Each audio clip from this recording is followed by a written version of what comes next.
Assalamualaikum warahmatullahi wabarakatuh. Perkenalkan, nama saya Wastono dari kelas SI 402.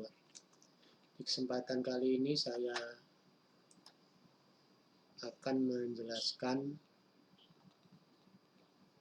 paper yang saya pelajari tentang Business Intelligence, konsep dan metode.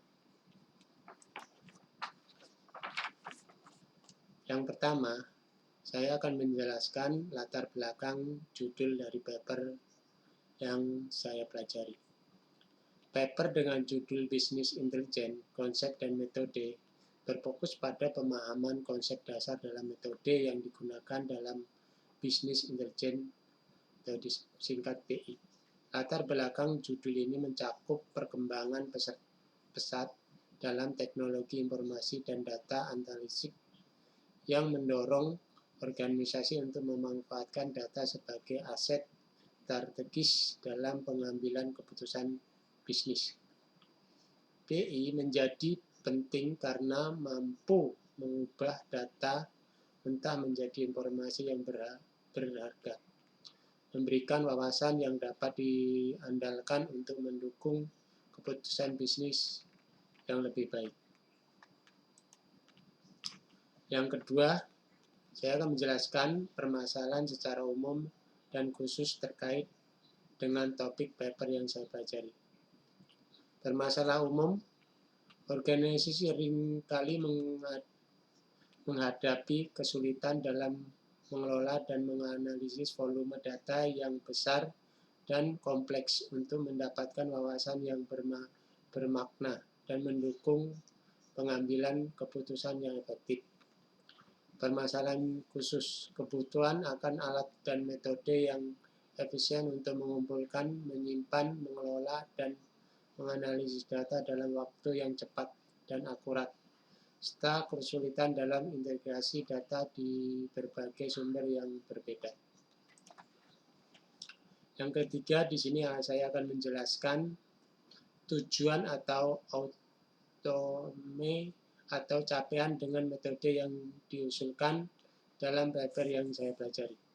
Tujuan utama dari paper ini adalah untuk mengidentifikasi dan mengevaluasi metode-metode yang digunakan dalam bisnis intelijen untuk membantu organisasi dalam mengelola data menjadi informasi yang berguna. Outcome yang diharapkan adalah penerapan metode yang diusulkan dapat meningkatkan kesulitan di kecepatan pengambilan keputusan bisnis.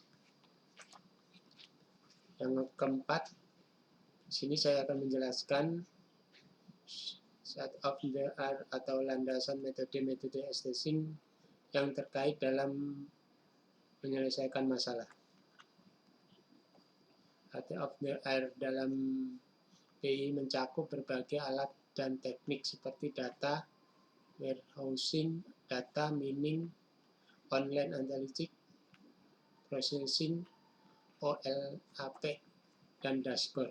Metode assessing ini digunakan untuk mengumpulkan, mengintegrasikan, menganalisis, dan menyajikan data dalam format yang mudah dipahami. Setiap metode memiliki kelebihan dan kekurangan masing-masing, tergantung pada kebutuhan dan konteks organisasi. Yang kelima, di sini saya akan menjelaskan keunggulan metode yang diusulkan dalam paper untuk problem solving. Keunggulan dari metode yang diusulkan dalam paper ini terletak pada kemampuan untuk mengintegrasikan berbagai teknik BI secara holistik. Metode ini dirancang untuk meningkatkan efisiensi dan efektivitas pengelolaan data, mengurangi waktu yang diperlukan untuk analisis, dan memberikan wawasan yang lebih akurat dan relevan. Yang keenam, di sini saya akan menjelaskan cara kerja atau implementasi metode usulan dalam bentuk algoritma atau diagram sistem untuk menyelesaikan masalah. Implementasi metode usulan dalam bentuk algoritma atau diagram sistem biasanya melibatkan langkah-langkah berikut sebagai berikut. Yang pertama, pengumpulan data. Mengumpulkan data dari berbagai sumber. Yang kedua, penyimpanan data. Menyimpan data dalam data warehouse. Yang ketiga, pengelolaan data. Menggunakan teknik data mining dan OLAP untuk mengelola data. Yang keempat, analisis data. Melakukan analisis data menggunakan berbagai alat BI. Yang kelima, visualisasi data. Menyajikan hasil analisis dalam bentuk visual seperti dashboard atau laporan interaktif.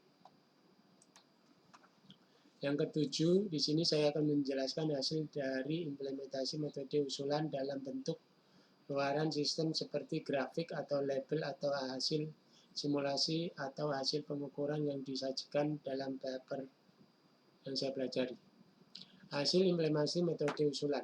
Hasil implementasi metode usulan dapat disajikan dalam bentuk grafik, tabel, hasil simulasi atau hasil pengukuran yang menunjukkan peningkatan dalam pengelolaan data, analisis data. Contoh, hasil implementasi biasa berupa dashboard interaktif yang menampilkan berbagai metrik kinerja utama Key Performance Indicator KPI yang relevan bagi organisasi.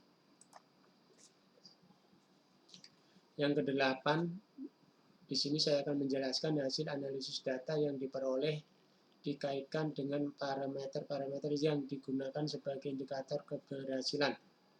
Analisis data yang diperoleh dari implementasi metode usulan biasanya dikaitkan dengan indikator keberhasilan seperti akurasi analisis, waktu pemrosesan, dan dampak terhadap pengambilan keputusan bisnis. Parameter-parameter ini digunakan untuk mengevaluasi efektivitas dan efisien metode yang diusulkan. Yang kesembilan, di sini saya akan menjelaskan kesimpulan yang diperoleh dari hasil penerapan metode usulan. Kesimpulan dari penerapan metode usulan yang diperoleh dari hasil penerapan metode usulan menunjukkan bahwa metode tersebut berhasil meningkatkan kualitas dan kecepatan analisis data, serta memberikan wawasan yang lebih akurat dan relevan untuk mendukung pengambilan keputusan bisnis. Metode ini juga berfungsi efisien dalam mengelola data dari berbagai sumber. Yang ke-10, menurut saya, apa ide selanjutnya untuk mengembangkan metode usulan? Ide selanjutnya untuk pengambilan metode usulan. Beberapa ide untuk pengambilan metode usulan antara lain integrasi dengan teknologi AI, mengintegrasikan metode BI dengan teknologi kecerdasan buatan AI untuk meningkatkan kemampuan pendidik dan analitis. Yang kedua, pengembangan alat BI yang lebih interaktif, meningkatkan interaktivitas alat BI untuk memudahkan pengguna dalam eksplorasi data. Yang ketiga, penerapan pada sektor spesifik, mengadaptasi metode BI untuk diterapkan pada sektor seperti kesehatan, keuangan, atau manufaktur. Laborasi data dan evaluasi bisnis, mengembangkan metode untuk mendukung kolaborasi data antara berbagai instansi dalam ekstensi bisnis. Demikian yang saya bisa sampaikan. Wassalamualaikum warahmatullahi wabarakatuh.